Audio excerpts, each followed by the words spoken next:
Please welcome Mark Peters and Cindy Williams. Thank you, everyone. I'm Cindy Williams. I'm the Executive Director at WorkLife Partnership. We are a national nonprofit serving employers and employees across the country. And Mark and I are thrilled to be part of the Win-Win Summit today. As I was reading Dr. Jackson's book, there was a quote that jumped out at me I think is relevant to the conversation Mark and I are going to have. The quote was, it's not hard for someone to get the job. The challenge comes when life happens. So this is the premise upon which WorkLife Partnership was founded 16 years ago. Turning a job into a career or a pathway for economic mobility takes more than a paycheck, although that's definitely foundational. It takes having an employer who understands you're a real human being, not just a cog in the wheel. So this is why WorkLife Partnership is committed to the work that we do, helping employers understand the real stories of their workforce. At the same time that we're helping those employees overcome those challenges that they may face day to day, because they are real human beings. It is also why I'm so excited to have this conversation with Mark today. He is the CEO of Butterball Farms, based in Grand Rapids, Michigan, and one of the fathers of WorkLife Partnership's work-life coaching model. Why don't we start with a quick introduction, Mark, and then we'll jump into some questions. Sound good? Fantastic. Awesome. First of all, thank you, Cindy. You're welcome. And of course, I always love having conversations with you. Thank you. But I am super inspired by the passion in this room. I didn't quite know what to expect, having not been at a workforce conference like this before. And the innovation is incredible. And I've been doing workforce development work as an employer for over 20 years. So I have a list of people that are going to be hearing from me because I'm really fascinated by everything that's going on. So my company is a food manufacturing company based in West Michigan. We have about 160 employees.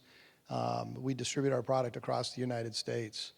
And like I said, I've been doing some workforce development for over 20 years, helped start an organization in West Michigan that was foundational and that WorkLife Partnership was modeled after. And now I'm on Cindy's board. So that's how we end up working together. Great, perfect. So I'm just going to jump into questions here, Mark. So when did it first occur to you that you needed to do more to help your employees? Was there a moment you realized that what was happening for them outside of work was dramatically impacting what was happening inside of work? Yeah, so that's a great question. And it's interesting to me because there's two things that occurred in my life that sort of got me started on this. And one was serving on some grassroots nonprofit boards in West Michigan. And I had this aha moment where I realized that we were better at communicating to our donors than we were in finding our clients. And the trigger for me was that the nonprofit's clients were probably working for me. And most people that work in the HR world know what's going on in the lives of the employees. Most of us that work at more senior level of the companies, we don't really know, and we don't really ask. And so when I started thinking about the work that the nonprofits were doing, the difficulty getting to their clients, and the difficulties we were experiencing in the workplace, I started becoming a conduit just in our workplace to the resources that were available in the community. And that was really sort of the foundational work with our little teeny company that grew into a collective and then into what you guys modeled it after. Right, and we are actually part of a national network of organizations that work very closely with business, and that is by design, knowing that reaching those who need assistance and support sometimes in life, one of the best channels is through work. Work is a trusted partner for most employees. So Mark, tell us a little bit about the types of things that you were seeing show up in the workplace among your employees that traditional benefits don't necessarily address. And before building a service in Grand Rapids that started to address that. Right, so it's always interesting to me when I get out and have the opportunity to talk to employers, and maybe going back to the introduction about people can get a job, but it's hard to keep a job. So we were finding, it starts in the workplace with attendance problems. And then we started digging into why there were attendance problems. And we found out there were transportation issues, there was childcare issues, there was housing stability issues, there were food security issues. There's maybe violence in the home, there's maybe substance abuse, there's all kinds of issues. And what I find is that employers will grab onto one, like I'm going to help people solve financial literacy. That's great, but it's not very holistic. And what happens in our workplaces is this myriad of things that can take people out of the workplace. And it's this connection point of what everybody's been talking about today. All of these services, people have to stay employed in order to continue to engage with these opportunities. And I think that's what's so important about what you guys do, is you're at that intersection that helps people stay engaged, stay employed, so that they can take advantage of these things that are all being offered by the networks in this room. I think that's so true. Who was helping your employees before you found someone to do that and to really help your employees connect to those community resources and programs that were out there? Who was doing that inside of the workplace? Yeah, so that's a great question. And again, I think we're talking to like a whole lot of people that already understand this. But one of the quotes that I remember from sort of the foundational work that we did was somebody said this. They said, the value of time, the value of someone's time who's in poverty is zero. And you think about how much time they spend trying to find the resources that they need just to exist. And that hit me really hard. As an employer, I'm like, these people are working for me. And I heard somebody this morning say something that I've also said for years, is that someone's coming to work for me 40 plus hours a week. They spend more time in my house than they do anywhere else that they're awake. I have tremendous opportunity for impact. And so starting to realize that these are my people they're talking about. How can we fix this? You know, how can we make that integration or that ability to get to services that will help them get stabilized? How can I help fix that? That's great. I'm going to go a little off script here, Mark, and just ask. So you are a CEO who gets it, and you're the CEO. We never go off script, Cindy. What's that? We never go we're off script. You're a CEO who gets it, and you're a CEO of a small to medium-sized business. How do you convince other CEOs of small to medium-sized businesses of that? Because oftentimes in businesses of that size, you know, margin is a tighter bracket. So how do you help them understand the ROI on it? Because a lot of what you just described is the intangible, right? The people in your house. Yes and no. So years ago, I had a mentor that said I shouldn't just push people, because that's usually what I would do, is say, you have to do this, or tell them, well, you can afford it. You can afford to test this. But now, I mean, with your work and the work of the organization in West Michigan, we have over 20 years of data. I mean, I think the biggest number that we have is the ROI, and I've heard people talk about ROI, but it's the reduction in turnover, people staying at work. And it's that constant paycheck that helps get them to stability.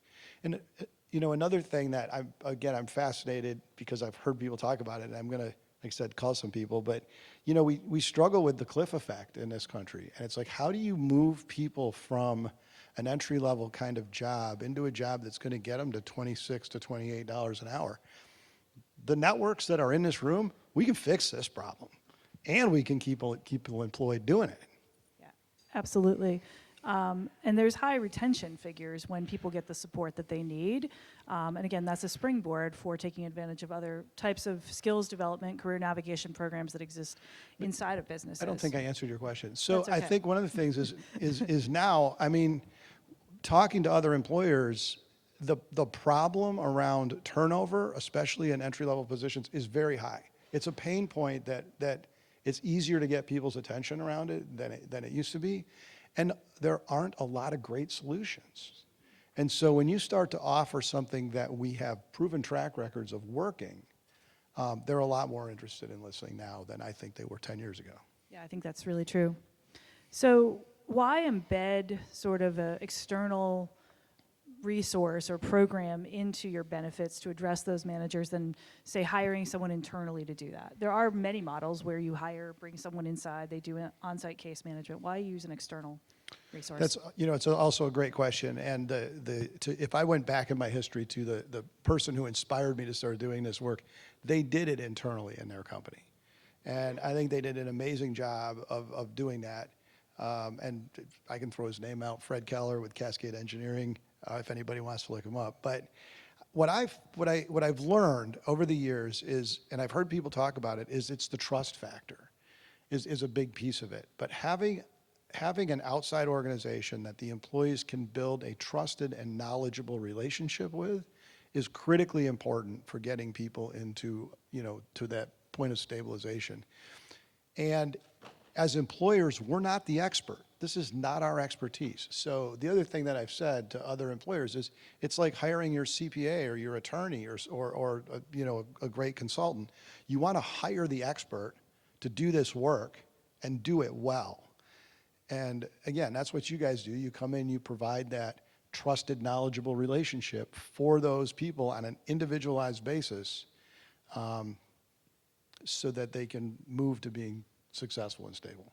And in many cases, I think building social capital at the same time. So many of the folks that WorkLife Partnership serves on an annual basis may or may not have that social network outside of the workplace. And so when you're able to build that both within the workplace team, their managers, having a supportive manager who's going to both mentor and sponsor, but then also having a third party on the outside who might be able to provide that ongoing support, I think that's really critical to sort of that next step. I think the other piece that's really interesting is a lot of times when people present a problem in the workplace, they'll tell you what the problem is, but they're really telling you about a symptom. And they're not talking about a root cause issue. And what happens when you get a third party who's the expert, you can dig into that root cause. You really help somebody solve those problems. And they're not going to come tell me. They're not going to be comfortable telling their workplace supervisor or somebody. I mean, even we can try to make our environments as safe as possible, but people like to present that they've got things together. But when they have a trusted, knowledgeable relationship, who they know part of their job is to help them keep their job and get stable, you are able then to dig into some of those root cause issues and help them solve them. And I think that's a critical bridge for people. Well, and when so many of the issues are financial in nature, there's data that says people who are experiencing financial struggle, they're less likely to talk about it because they feel shame or they feel like it's their responsibility, even though we all know there's many institutional and systemic factors involved. So tell us, Mark, how Butterball Farms benefits from taking care of your employees the way you do. Have there been any unexpected outcomes? Oh. This might be a great time for a story. I love hearing some people's stories. And Cindy was asking me about this when we were getting ready. She goes, "Do you have any stories?" I'm like, "I've got some great stories. Like I could take the rest of the day and tell you guys stories. But I'll give you 3 quick ones. One is a young lady who came to work for us, started on our plant floor, got promoted a couple times, and then went to another employer within our sort of network of employers, and then another one. And each employer invested in her education. And when I wrote my last book, which comes out in June, she was CEO of a food distribution company. I actually tried to hire her at one point. She says, "No, I'm doing okay." I was like, "Oh, no, I'm super happy for her." And then I have 2 people that met in our workplace, one of whom went on and got another job somewhere else. Sarah, his wife, kept working for us, got promoted. They saved some money. Sarah ended up starting her own business. Fast forward to today, she and Chris are still married. They've got 4 kids, I think. And she's got like 20 people working for her cleaning company. And then another similar story, a young lady that came to work for us for 20 years, worked her way up to team leader, was managing people, had learned how to do that. Meanwhile, her husband started a hardscape, concrete, sort of company.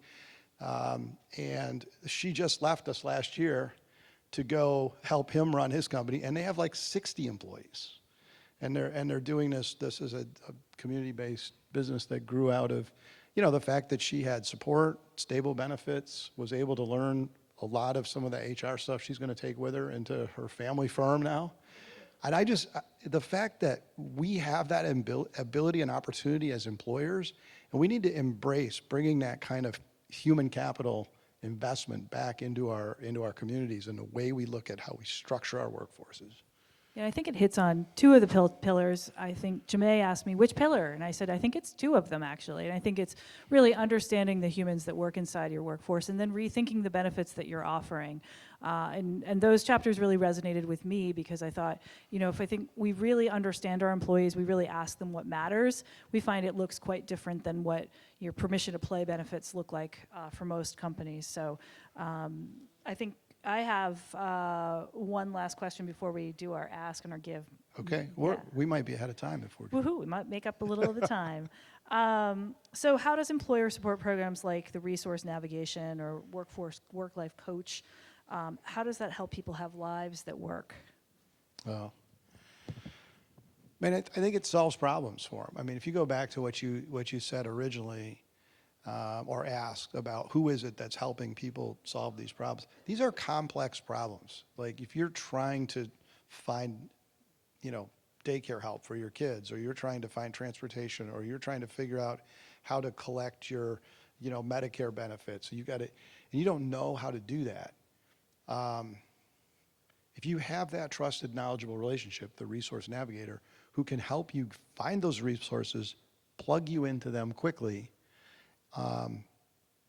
it's that you start to create that stability. And until we can get people to stability, we can't ask them what they want to do next. You can go into some of the biological research of being constantly under the influence of cortisol and what it does to your ability to solve problems. But we can't even start to ask people what they want to do next until we help them solve some of those issues. And I think, I think one of the biggest takeaways is that as employers, we have the ability to act in this system.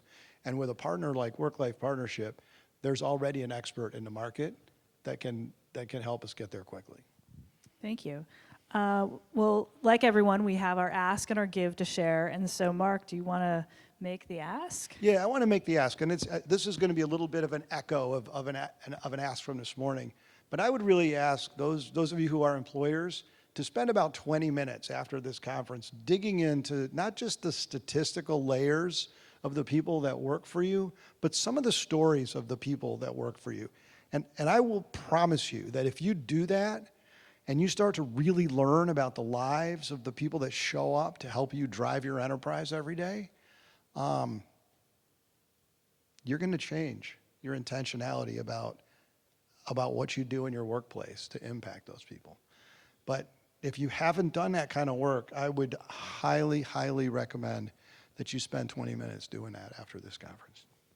Thank you. And I think our give is our time. So if anyone wants to share their discoveries with Mark and I, either collectively or individually, you're more than welcome to do that. You can either find us today or tomorrow at the conference, or a little bit later on. We're more than happy to give our time. So thank you. I'm going to add on it. We have 32 seconds. We talked about this. We're going to be more tangible. You can schedule a 30-minute call with either one of us or both of us together. Yes. Yes. More tangible. Yes, indeed. So thank you.